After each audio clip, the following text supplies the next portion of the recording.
दुसरं महायुद्ध झालं आणि या दुसऱ्या महायुद्धाच्या दरम्यान प्रचंड अशी जीवित हानी झाली, मनुष्य हानी झाली आणि मानवाच्या जीवनामध्ये अत्यंत वेदना निर्माण करण्याचं काम झालं.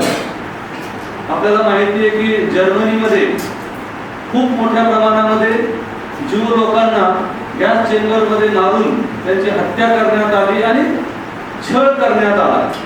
आणि एकंदरीतच युद्धामध्ये स्त्रिया असतील, लहान मुलं असतील, पुरुष असतील, या सगळ्यांचा आपण बघतो की खूप मोठ्या प्रमाणात छळ झाला, त्यांना वेदना निर्माण झाल्या.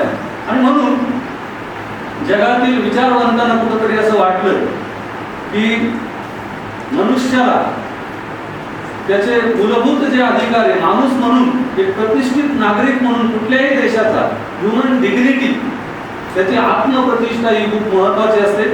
आणि म्हणून 1946लाच कमिशन फॉर ह्युमन राईट्स निर्माण झालं आणि नंतर पुढे 10 डिसेंबर 1948ला या सर्व मानव अधिकारांच्या बाबतीमध्ये एक जाहीरनामा घोषित झाला आणि त्याचा एक उद्देश होता